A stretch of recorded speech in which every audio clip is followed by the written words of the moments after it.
In 1917, at the end of World War I, Marcel Duchamp was asked to be a judge for an exhibition put on by the Society of Independent Artists. The story behind this is a really interesting story because the Society of Independent Artists argued that they were going to have an exhibition in which anything that was submitted would be accepted. So Marcel Duchamp wanted to test those boundaries, so he actually submitted his own piece. He went to a hardware store and purchased this toilet, signed it Armut on the side, dated it in 1917, and then put in an entry form under the false name Armut. Of course, the piece was rejected. And when the piece was rejected, Marcel Duchamp rejected the society as well and decided not to be a judge. Famously, in reference to this piece about whether it was art or not, he says, "Whether Mr. Mutt with his own hands made the fountain or not has no importance. He chose it. He took an ordinary article of life, placed it so that its useful significance disappeared under the new title and point of view, created a new thought for that object." This is what we oftentimes describe as the birth of conceptual art. What is conceptual art? Conceptual art is a style of art in which the idea about the art piece is sort of central to the piece. Today, I want to talk about, and I'm going to make the argument that this piece is not the first conceptual work of art, and that as influential as Marcel Duchamp's The Fountain has been in the 20th century, other works of art that have put the idea first have also been just as influential throughout the annals of art history and throughout history itself. So we're going to talk about what is conceptual, what is a concept, what is conceptual art. We're going to explore Polyclitus' Canon of Proportions, which I will argue is a work of conceptual art. We will be talking about the work of Plato, Plato's Republic, the Divided Line, the Allegory of the Cave, and how influential that's been on the arts, specifically and especially Michelangelo's Sistine Ceiling and its conceptual nature, which I would argue is a conceptual work of art. We'll also explore mathematical ratios developed by Pythagoras, explored by Polyclitus, expounded upon by Vitruvius, and then copied by the work of Leonardo da Vinci, also in the Renaissance. And hopefully in doing so, we'll make the point that conceptual art maybe really has its birth in ancient Greece and is revived in the Italian Renaissance.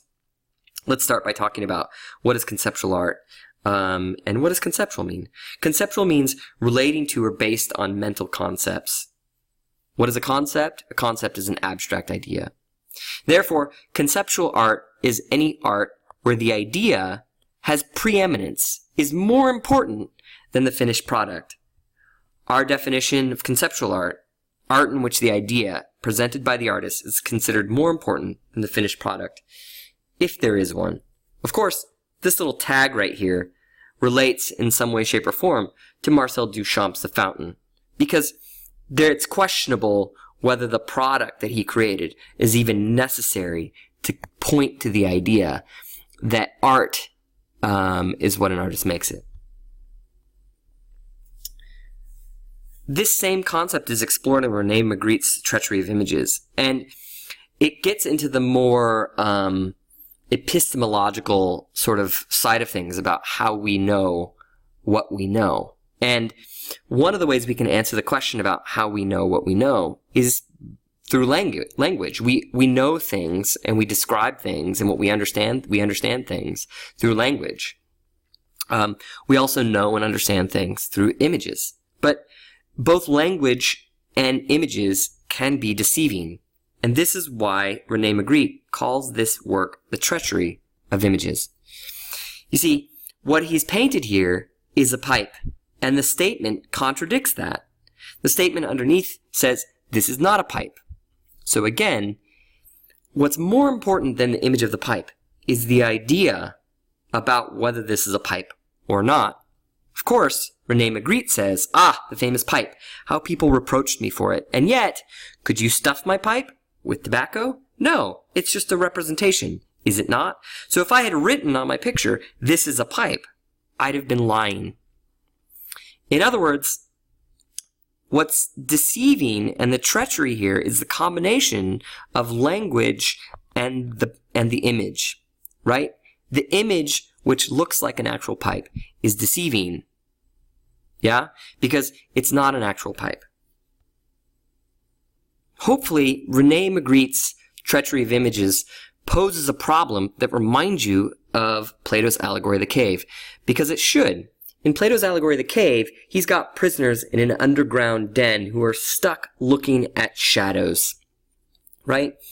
And in a sense, what Plato is actually sort of arguing is that these people understand the world only through their eyes. They see the world around them, but they don't understand it. Yes? And so for Magritte to point at a painting and say it's a pipe is like looking at the object and just proclaiming it is that thing without actually thinking it through, right? And so the treachery of images is about the difference between that which we see versus that which we think. And in fact, that's what Plato's allegory of the cave and thusly the divided line are actually about as well. You see, for Plato put art and images down here as a source of that which is deceiving, shadows. And then he also put objects, the things that we see, down here. You see, he framed the entirety of the lower portion of the cave and his divided line as just a series of people's opinions about things. In other words, this whole portion down here, the lines from A to B, are the physical world, the appearance of things on the surface. Okay? You'll notice, and I want to get into the concept of ratios really quickly. And you'll notice that we've got a ratio down here. This is the ratio that is called phi. And this is the golden ratio. And you'll notice that, you've got this whole piece right here is made up of a shorter line here. We could call it, say, like A to, C. And then this here is made up of A to D here. So you might ask yourself this question, well, where is B? Well, B is right here. Yeah? Anyway, it's not a perfect description, but the divided line is a series of ratios. And what Plato has done, he's created a line. He's divided that line incongruently. I think that's the word. So we have a shorter line here and then a longer line here. He's then taken this long piece and divided that line again in the same exact ratio so that we have a shorter piece here in B and a longer piece here in A. He's then taken this shorter end over here and divided it in the same way once again, where we've got a shorter piece and a longer piece. Sorry.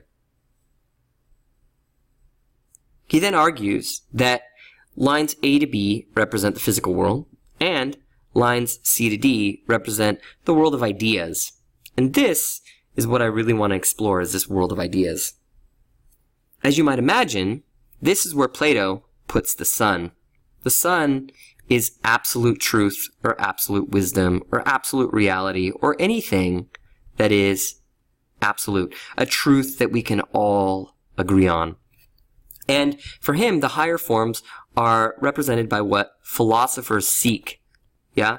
And the lower forms in the realm of the mind are represented by mathematics. Both of them reveal a certain amount of truth that you cannot get to just through opinions and looking with the eyes. So, in other words, this part of the line here is that which we see, and this part of the line here is that which we can think. And for Plato, what's really important is the usage of the mind. The allegory of the cave, therefore, can be understood as moving educationally or otherwise from learning to not just see the world, but to actually think about the world. And so when we think about Marcel Duchamp's The Fountain or René Magritte's Treachery of Images, they are exploring this notion of ideas, right? Or the concept of a work of art. And what's fascinating to me is that while Plato puts art down here, What a conceptual artist actually sets out to do is they set out to take a philosophical concept or idea, or a mathematical idea or a relationship, and they set out to make it visible for people. In a sense, what the artist therefore is doing is exactly what Plato would describe as the philosopher king. If you know the allegory of the cave, he talks about someone who sees the sun, who should go back down and explain it to everyone else. He also argues that the vast majority of people will reject the philosopher king and probably put him to death, which is probably why most people hate conceptual art and conceptual artists. They put them, on the sort of the dung heap of art, because ultimately they're operating in a place that the average person can't really understand. So, Plato would also say that this is Socrates. His own teacher, was a philosopher who tried to bring down wisdom to the people in the cave, who rejected the realm of the mind for the realm of the eyes, and then sentenced him to death, and he was poisoned by hemlock. So you have this kind of like really interesting sort of relationship that Plato sort of explores in the divided line between the realm of ideas and the realm of the tangible world, which is the things that we can see. Yeah? The realm of ideas versus the things that we can see. So this brings us to Polyclitus' Doryphorus, which was made out of bronze around 450 to 440 BCE in Greece. We don't have the original bronze piece. It was probably melted down and turned into cannons or cannonballs. However, we do have hundreds of marble copies. The reason we have hundreds of marble copies is because it was easily the most famous statue in ancient Greece, and collectors all across Greece and Rome wanted to have a copy for themselves. So we can see here that in museums today, there are late bronze copies, there are countless different marble copies, and there's even pieces like the Augustus of Prima Porta, which are based entirely on the proportions and concepts of Polyclitus' Doryphorus. This piece here is probably one of the better Roman copies that we have, but again, it's not the original bronze copy. So let's get right down to what Polyclitus intended when he created the Doryphorus. To understand what he wanted to do, we have to start by saying that what Polyclitus did before he created this was he created an actual canon of proportions. Now, we've studied the canon of proportions of the ancient Egyptians, but we haven't come across one in the Greeks yet.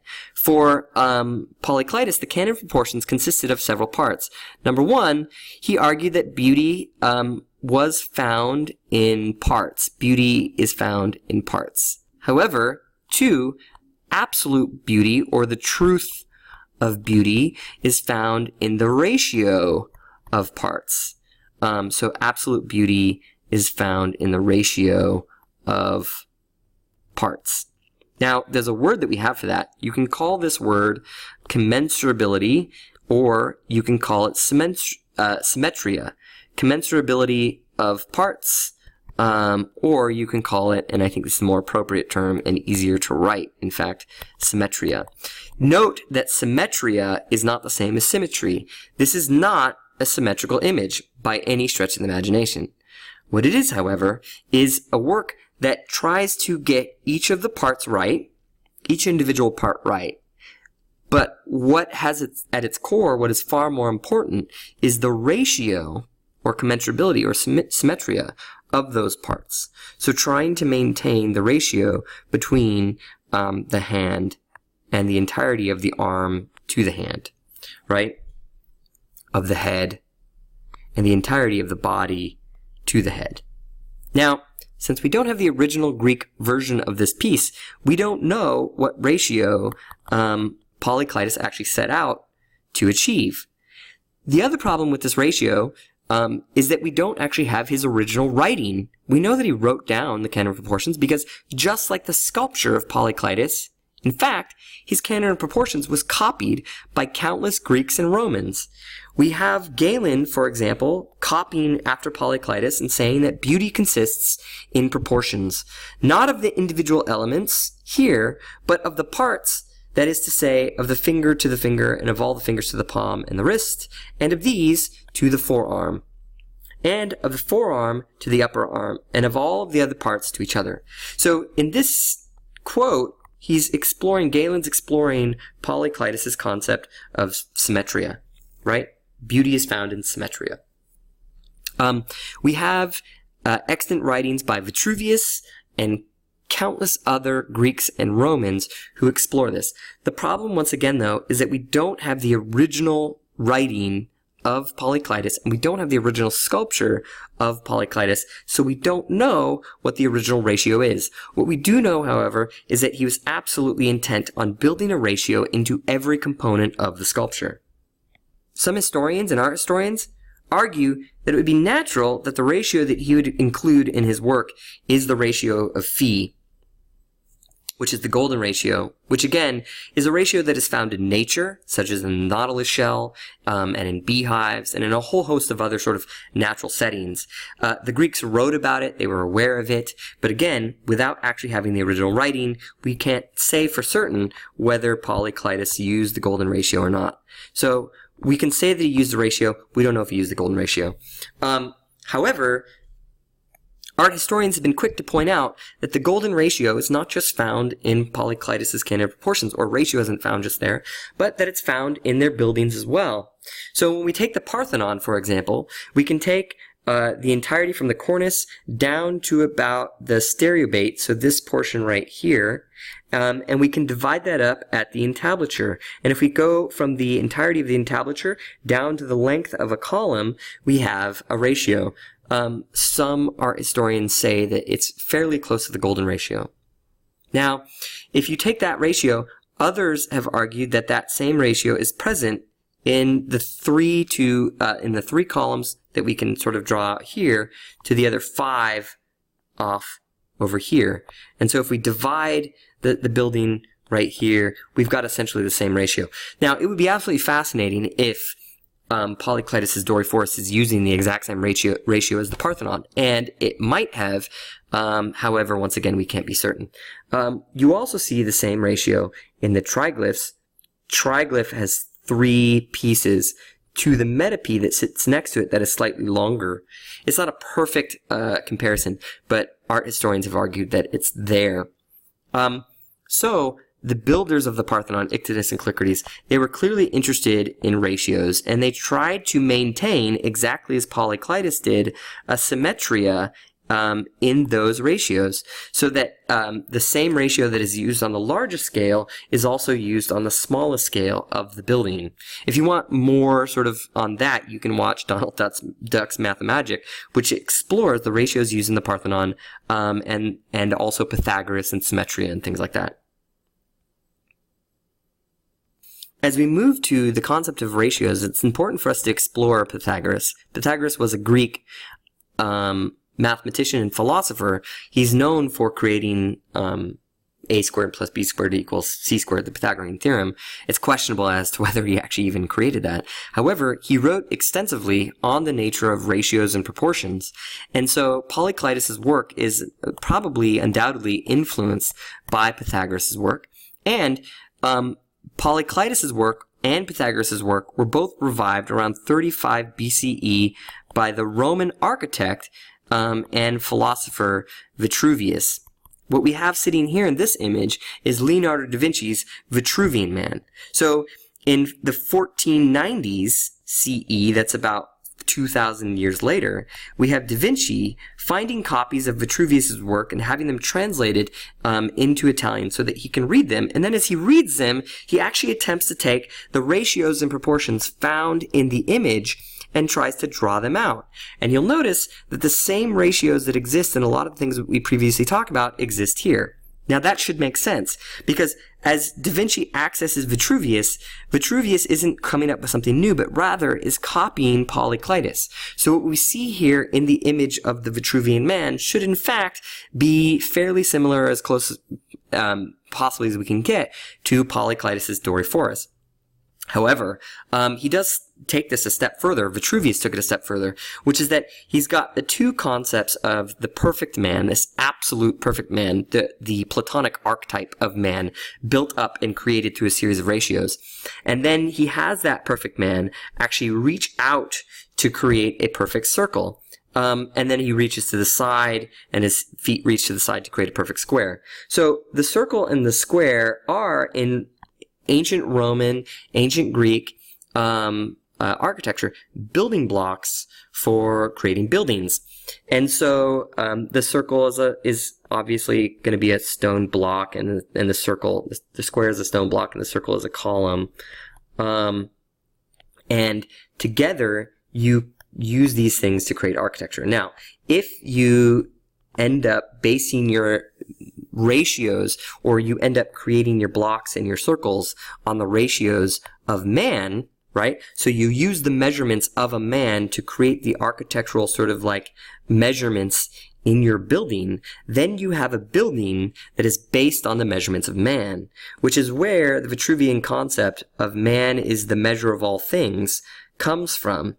And this is, of course, a really important concept, not just because in the literal sense, you can use the measurements of this sort of ratio-driven Platonic archetype of man to create a building, but this is a powerfully humanist concept that man is at the center of things. To the Greek humanists, man was definitely at the center of things, which is why people like Polyclitus created these images. However, like Plato, they were trying to get to concepts of absolute truth. They absolutely believed that if you got closer to the concepts of absolute truth, you would better understand the world around you and the universe around you. So they felt as though there was almost like a divine sort of underlying mathematical creation of the universe, and that by understanding the nature of that creation, which was a mathematical set of principles and concepts, then you yourself could get closer to the divine or the gods or God himself. And this is something that Michelangelo is absolutely positively exploring in his creation of Adam in the Sistine ceiling.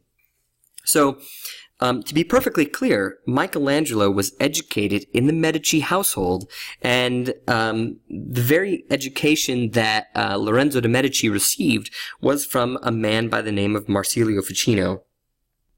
Marsilio Ficino is crucially important in understanding Michelangelo's work, because what Marsilio Ficino was really famous for in the Renaissance was the translation of Plato's Republic from the Greek into the Italian. And, in fact, that's what he taught to his students. His students were Lorenzo de' Medici, the future godfather of the Renaissance, Michelangelo, and Giovanni Pico Mirandola, all of whom are going to become incredibly important later on. Obviously, Michelangelo is the artist, but Giovanni Pico Mirandola is probably one of the great Neoplatonists. Now, when we look at Giovanni Pico Mirandola's work, which is this quote down here, he argues that God the Father, the mightiest architect, had already raised, according to the precepts of his hidden wisdom, this world we see. In other words, God, as portrayed by Michelangelo here, is an architect. And when you think about this idea of God as an architect, you should be reminded, very much so, of these ideas that we see with Vitruvius and Leonardo da Vinci, with the drawings of the sort of commensurate parts of man becoming a basis for architecture. So God is an architect that has created all of this world according to his hidden wisdom. And the key here is that his wisdom, right, wisdom could be like the concept of the sun, is hidden. Yeah? It's hidden. In other words, you cannot see it, right? It cannot be seen with the eyes. He then goes on and he says, the divine artificer, God, longed for some creature which might comprehend the meaning of so vast an achievement. Comprehend is to understand, and to understand is to use the mind, right? And so what Pico Mirandola is arguing here is that God, the Christian or Catholic God, is in fact sort of driven by Plato's ideas of the divided line, and he set out to create a world in which all of its underlying philosophical mathematical principles are hidden, and he wanted to create man so that man might use his mind to understand those things because they cannot be seen, right? So the divine artificer longed for someone who might comprehend the meaning of so vast an achievement. The supreme maker decreed that this creature should have a share of every other creature.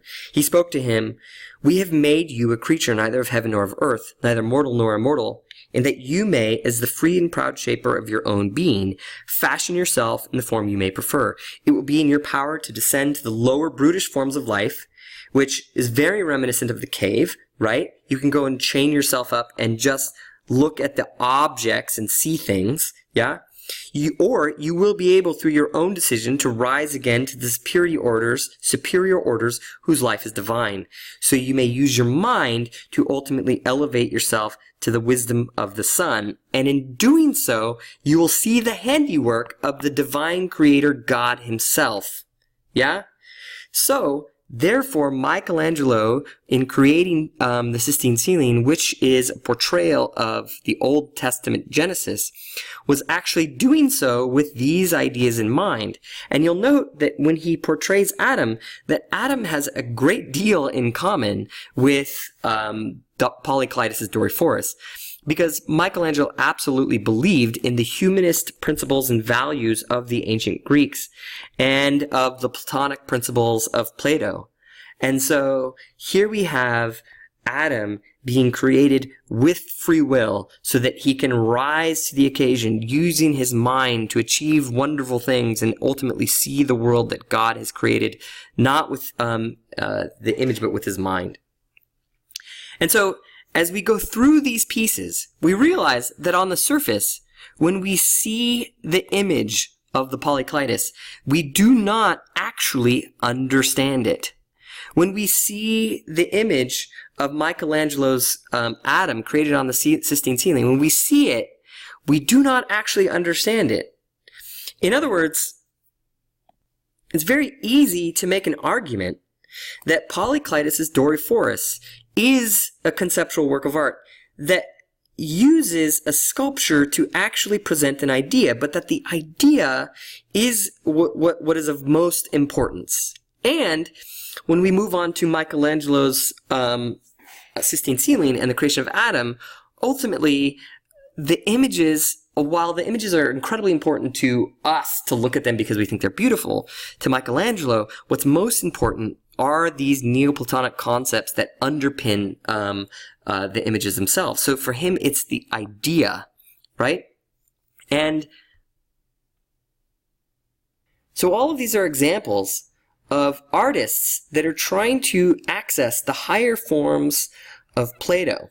These notions of absolute truth, absolute beauty, divine power, and then bring them into our realm so that we can see them, so that by seeing these things here, we can begin to understand that which is over here, right? Bridging the gap between the realm of that which we see and the realm of that which we understand.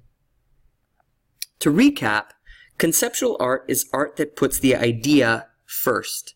Polyclitus' canon of proportions is the idea that led to the creation of the Doryphorus. But the thing that came first was this idea that presented the absolute concept of beauty in this form of symmetria. This notion has since been revived by Michelangelo in the Sistine Ceiling, and is also very much alive in the work of Da Vinci when he creates the Vitruvian Man, accessing Pythagoras, Polyclitus, and Vitruvius before him. And so, in some ways, even though we say that the birth of conceptual art starts with Marcel Duchamp's The Fountain, we can clearly state that there are reasons to make the argument that the ancient Greeks and Polyclitus' Doryphorus are the foundations of conceptual art, and that they were revived, those ideas of conceptual art were revived in the Italian Renaissance. A few more concluding thoughts.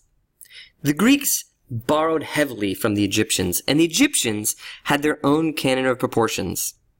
We see in the Archaic period just how much the Greeks relied very heavily on Egyptian ideas. The thing that separated them was their humanist drive and ambition.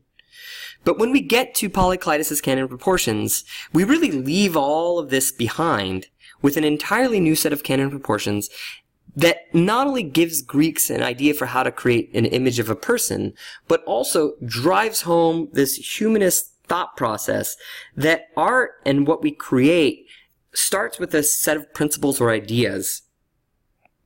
How do you plan on remembering all of this information that I've just given you? I would say perhaps the best way to remember this is to remember that Pam is Greece, right? And we've talked about this idea, stupid idea before. But if you want to try and tie all of these guys together, start with Polyclitus. Polyclitus is the sculptor of the Doryphorus. He was profoundly influenced by the mathematical relationships put forward by Pythagoras, right? And later on, people like Plato would create a set of ideas that would influence the likes of Michelangelo and Leonardo da Vinci, right? All of them have at their core both a set of a set of ideas about how we proportion things, but also this notion that architecture, right, is very much linked to these notions of proportions, and that this notion of man is the measure of all things, right? Man is the measure of all things is linked also to our idea of architecture and proportions. So all of these things are ultimately related. Last but not least, in the Renaissance, they thought of this idea of God as an architect building a divinely perfect world based on absolute truths. Yeah? And for us, to use the mind is to ultimately understand the absolute truths, right? And we have to use mathematics and art in some ways, and philosophy. We have to use mathematics and philosophy to create art to teach these notions of absolute truth here. So go ahead and go through and you can continue this by adding as much of this information that we talked about into this little sort of map, this diagram, to help us create a mnemonic device to remember all the things we need to remember.